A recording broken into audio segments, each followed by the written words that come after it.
My name is Muchilezi George Kwezi. I'm an aspiring real estate developer, and I'm currently supervisor at this wonderful, amazing site that we're on ground as of right now, called Pacific Victorian, sponsored by and done by Serena Heights.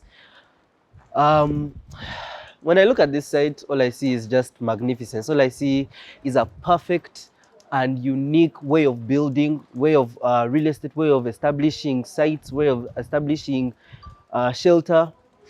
And it intrigues me with the working that they have done, the elevators from the buildings, from the high top views. Even when we look down here, you can still see a view of the lake, so no one is left out. Everyone has a magnificent view, and no one at any one point can even complain, because look at this. This is just beauty in itself. So one thing that I find, the aspect of real estate that interests me, or why I'm a real estate developer or aspiring real estate developer, is the sheltering for people, the unique designs of the houses, how everyone can have their own design of what they want their property to look at, and at the end of the day, everything just looks amazing. Also, it's the people. There are very many people in Uganda who do not have shelter, who don't have houses, and I feel it's my duty and my, I would say, honor to start being a real estate developer and completing or giving people the housing that I believe they would want and need. And for the courses for my real estate, my real estate course, sorry about that, my real estate course are, currently I am doing a course in real estate law from a school called Global Institute of Property Studies. They have done wonderfully well, amazingly well. And my second course is property management in real estate, of course. And I did my first certificate in agency and brokerage. The problems that I find in real estate are, one, the problems that they have been talked about, so many, are the brokers, which is one thing I wanted to solve. Brokers are being called thieves, brokers are being called thievers, scammers with inspection fee and so on. And as what I do in real estate, we found a way to get rid of or to get rid of that entire aspect by designing what we call virtual tours. It's something real estate related. The company is called Real EVR, and we deal in virtual reality, making 360-degree tours for you to visit. Why have to look at a TV? Why have someone force you to see what they want you to do? What we do at Real EVR, or the company I work for, is that we have designed virtual tours for your amusement, for your amazement, to come and see a house without stepping in it. Let me give you an example. Let's say you're in Kajans. You want to see a house in Chigo, but you don't have either, one, the fuel, two, the funds to make it there, or three, you haven't found an agent. Well, look no further, because at Real EVR, we've already had that done and covered for you. With 360-degree technology, we have created a compilation of pictures of houses that tell an immediate story of how you want it to look like, of how you feel it should look like. More so, we have designed a way for it to be interactive. You can step in the house, you can walk in the house, like how I'm walking now. You can walk in the house, do anything you want, maybe make changes, and even have a live guided tour or have someone come after you. I'd really say it's quite the amazement in real estate technology and advertising, and I believe it's something that's going to change the future. And on the aspect of IT, I'd like to talk about smart houses, which I intend to develop. My aspiring, so that I didn't say it at the beginning, I'm an aspiring real estate developer in the sector of smart homes and green buildings. For centuries, the traditional houses in Uganda have been done. They have been worked upon, and which is shockingly, the largest amount of pollution, or second largest amount of pollution in the world, comes from real estate. How do I put this? It's because of the materials we use. It's because of the way things are done. It's because of the machines we bring in. And at the end of the day, we end up contributing to the pollution that happens in Uganda. Then I've heard something about melting ice caps, and we're the reason that's happening. So as an aspiring smart home and greenhouse developer, I intend to get rid of or reduce at least the carbon emissions or the pollution that's happening in Uganda as of real estate is involved. My name is Yvonne Miria, and I'm an intern at Pacific Victorian by Serena Heights. I studied Bachelor of Real Estate and Property Management at Victoria University. So I'm here to talk about real estate and the youth. So there are very many opportunities in real estate, especially for the youth. For example, at this project here, 90% of the youth here are the youth.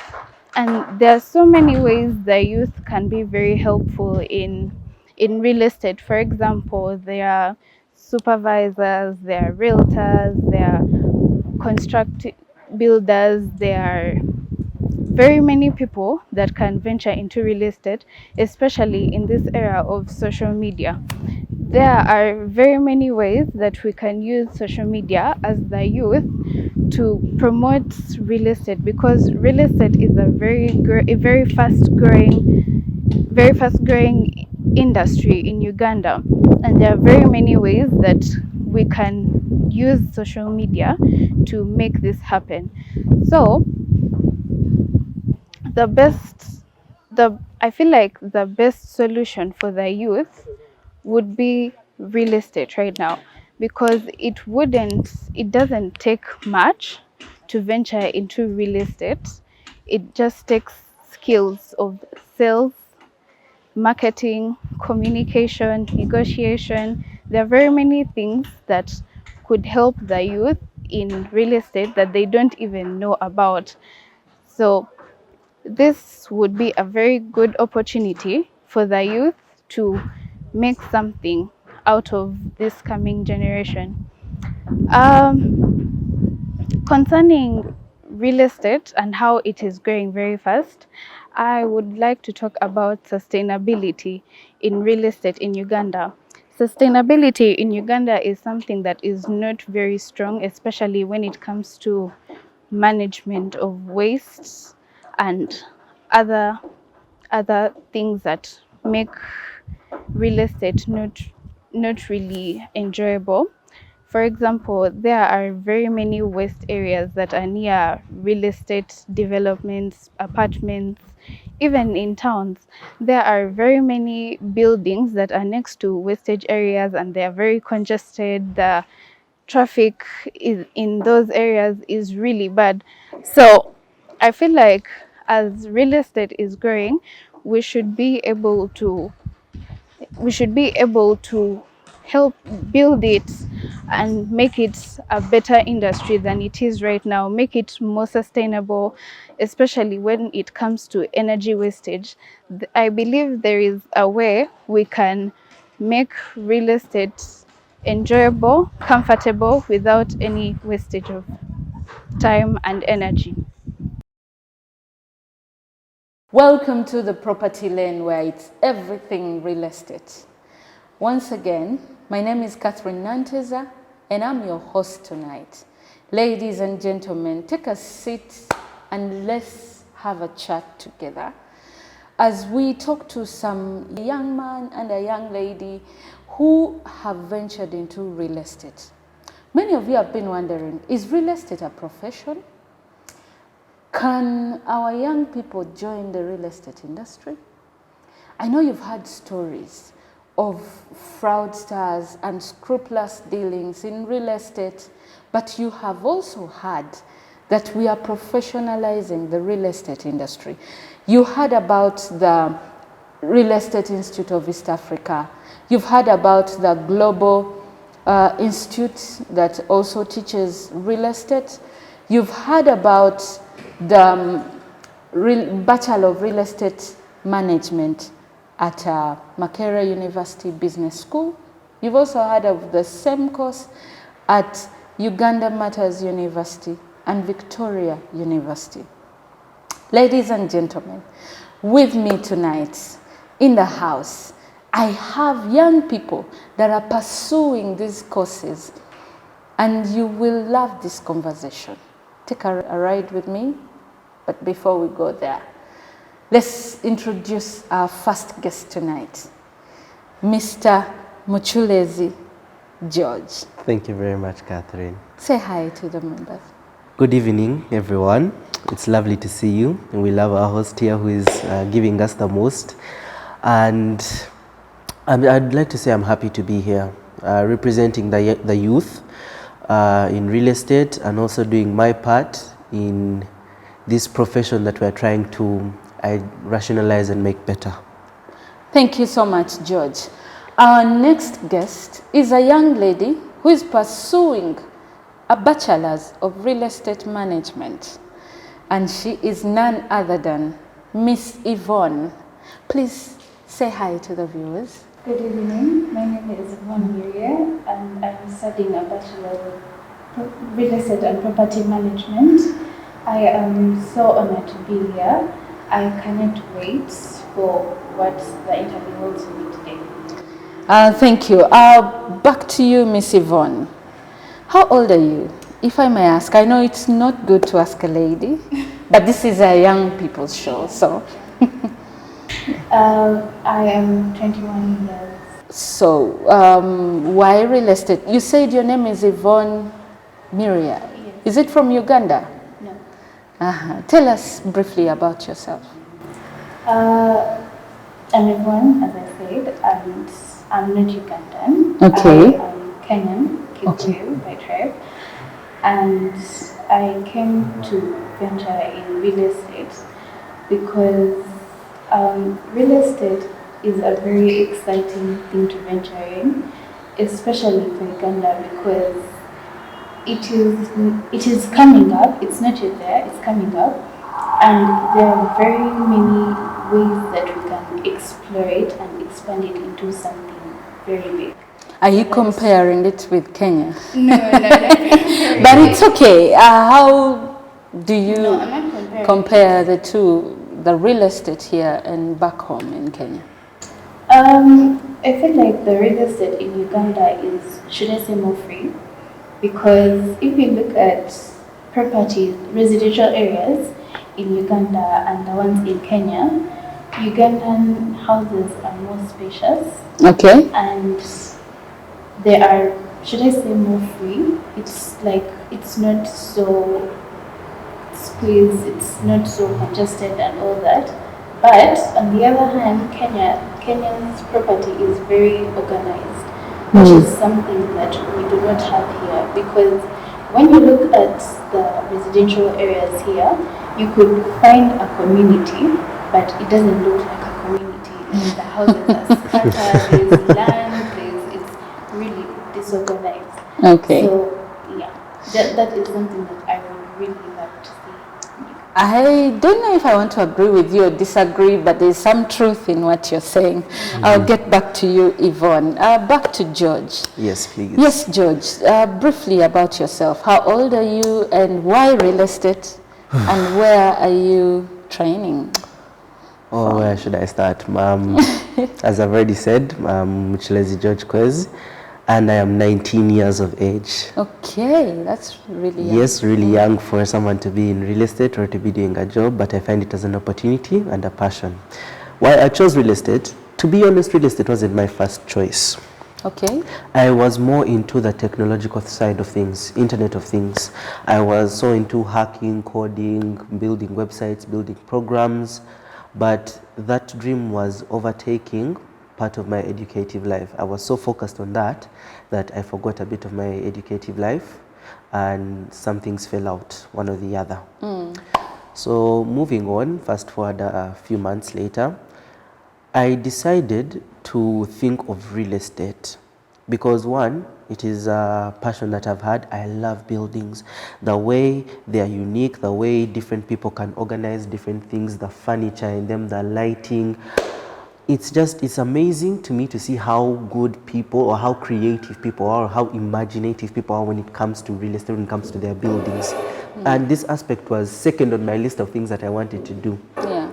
And the fact that you can integrate technology into buildings is also what I saw was a great opportunity for me to never give up on my passion of technology, but also add it to what I wanted to do as well.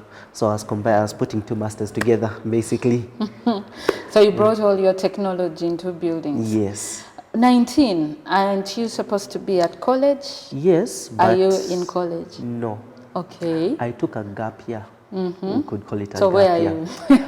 I'm currently doing a diploma course of real estate law and property management at a wonderful school called Global Institute of Property Studies. Okay. With our teacher, Madame Rachel. She's the one who actually convinced my parents and me to come I and know join this Rachel. school. We started with her in the Oh, Association wonderful. of Real Estate Agents, All right. Uganda. She's Yeah. the one who helped me into this whole program, and every day as I'm learning and as I'm practicing here, I get more attuned to what they're teaching and I understand it better.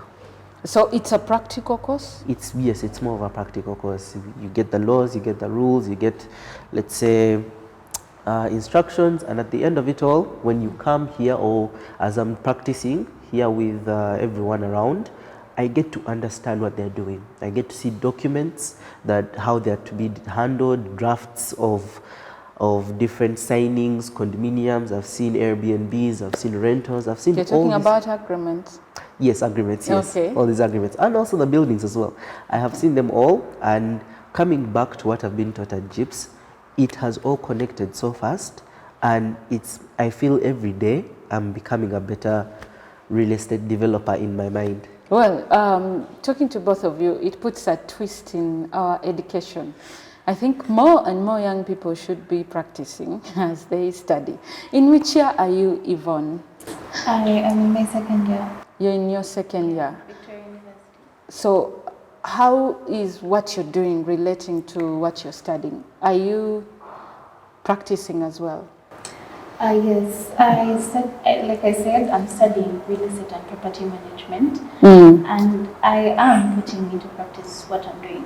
Because right now I'm interning at Pacific Victorian by Serena Heights. Yeah, to widen my scope, in real estate. Miss Yvonne, are you practicing real estate currently?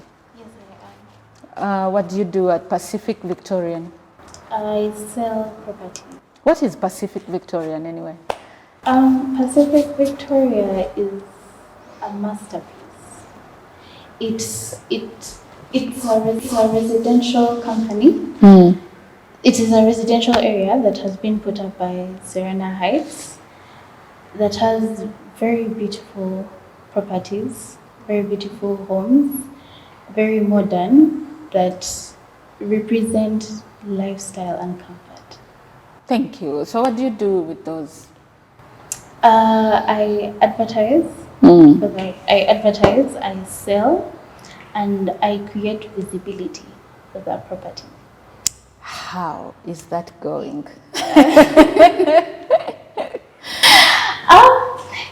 It's going fairly well. Not so well. Fairly well. Or maybe before we go to how it's going, what you're selling, could you take, how much are the prices? Like the different units and different prices? Okay, so a one-bedroom apartment goes for 285 million. Okay. Uganda shillings? Yes, Okay. Ugandan shillings. A three-bedroom apartment goes for 685 million Ugandan shillings. Then we have a penthouse, a five-bedroom penthouse that goes for $900,000. Oh, now you go to dollars. Yeah. I'm going to come back to you because I'm interested to know how is that going, and then how do you get your clients. But back to my very ambitious George. Yes, please. George, yeah, you say you want to integrate technology into buildings. Yes. How? For starters, I want to improve on smart locks. I want to design smart locks. Some that are efficient, because there's all these rumors of what if I'm hacked, what if they break it, what if power goes. So I want to find a solution to that. Smart locks that are my own brand, that I'm very sure people, all the clients that we associate with, can trust. How are you going to do that? Of course, being a hacker, I could have find my solution for it. Is it like you're coming up with, we know Tri-Circle, we know Yes. all these other brands, but is it like you're going to come up with your own brand? Yes. Ah. My own brand of safety padlocks. What do they call them? Door locks, I'd say. And also, moving on to the integration part, would have doorknob cameras. Okay. In the slight chance that maybe you want to see who is at your door, or if you want to see if a visitor has come, or if there is anything that you want to observe from outside, even when you're inside the house, you're able to see it without having to go towards it. Okay. Then if it depends, if it's a standalone, but we've already seen the smart gates that open from a button. Okay. The integrated, the smart curtains that close, smart lights, smart ceiling lights. Yes. As well as Alexa, which I'm told isn't allowed in Uganda. Oh, I'm not no, sure. we've seen smart homes With Alexa in Uganda. with Alexa. The only issue we are having with Alexa is Alexa does not get the Chichiga accent. Oh. So I don't know if you can work something on that, Of but course. Alexa needs to be able to pick up the Luganda, Yes, but Luganda for accent, the Chichiga, my the own Lugbar accent. But from my side, I want to design one that's different, one that's specifically for houses. Alexa is for many things, phones, houses. I mean for houses, but I'm Yes. saying the Alexa that I have interacted with finds issues understanding the Luchiga accent or the Luganda accent, because now the Muganda will come and say, Alexa, Of course. open me, open. And Alexa may not be able to pick Understand. and will be like, I don't get your instruction. Yes, of course. Yeah, so I'm going to pause it there. We are going to take a very short break, dear guests. I hope you are enjoying these young people.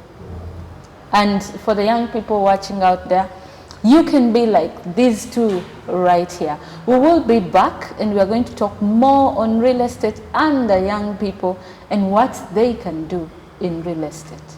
See you shortly. Welcome back from that very brief break. I was enjoying this conversation with very brilliant young people who are going to change the real estate sector. I have hopes in them. So back to Yvonne. Yes. Yes, how is the selling going? You know, real estate is not for the faint-hearted. Yeah. Are you thinking of quitting? No, not yet. How long have you been in practical sales? About 3 months. 3 months. Yeah. You're still a baby in it. Very, yeah. How is it? Quite challenging. Quite challenging. Where is the challenge? Getting leads from clients is really challenging because you start out new. This is not something that you get in with and like everyone knows that you're selling property. No one knew that you were selling property until a few months ago. So it's quite challenging to get leads from that. Oh, so what strategies do you have in place to help you with that? I am using social media, Okay. Instagram and Facebook, Okay. to my brand and also visibility for the project. Thank you, Yvonne. I'll come back to you. Yes, Mr. Smart Homes. Thank you very much.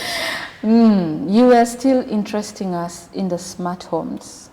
Yes. By the way, you want to be, what do you want to be in real estate? You know, real estate is broad. Yes, Yes. it is quite. So what do you want to be? I want to be a real estate developer. Ah, quite big. Yes. Have you begun on that journey? Not yet, but I'm starting with the courses that I'm doing. Course in architecture, electrical engineering, and mechanical engineering. In order to build floor plans and also understand what I'm going to be doing for the people I'm hiring or what I'm going to be understanding from them. I'd rather have that basic knowledge so I'm basically not cheated in one sector or the other, but also know what I'm doing or what's happening on my site. Quite a strategy. But just to calm your fears, you don't need to be a professional in all that to be a developer. Most times you need to have the dimes and the keen eye on HR, like human resource management, and also being able to choose the right service providers. But I must agree, it helps if you know something. Yes. Yes. So have you done anything in that line as a real estate developer? No, I haven't done anything in that line of real estate developing. Any exposure? Not yet. Exposure, Yes, for example, Pacific Victorian by Serena Heights. I've been on that site for I think about a year now, and I have gotten quite an amount of experience from what the workers do to how the building is set up, and based on the floor plan, how it is they designed, the meters that they use, the measurements, the things that they order, the people that you recruit, how many people to recruit, so on and so forth. I have gotten all that exposure working there. And you almost becoming a contractor, because a contractor is different from a developer, you know. Yes, the developer hires the contractor. Yes. So do you want to switch? Not at all. I'm still on the developing side through and through, not giving up. Okay. All right. Our time is running out. Is there anything you want to ask? I would want to ask, when you were beginning real estate, what challenges did you face? Like, how did you get to where you are right now? Or how did you overcome the obstacles that... Wow. Well, quite a question. I personally didn't start with luxury. I began with land, because the time I began real estate, land was the main issue. Like, I looked at my circle of influence, which I think it is something you can look at as well. Like, how many people do you know, and in your circle, what can they afford? Who can you get to easily? And then as you look at your circle, you even go beyond your circle to their circle. The people you know and the people they know. What can they afford, and like what's available? And what can you get easily? So for me to enter real estate, I entered through land, and I knew I could convince my cousins to start with, and my aunties on what to buy. And it was interesting that I didn't take 3 months, because that was an easy bait at it, and that really hooked me in. Dear viewers, we would love to continue this conversation sometime later, but for now, see you next time.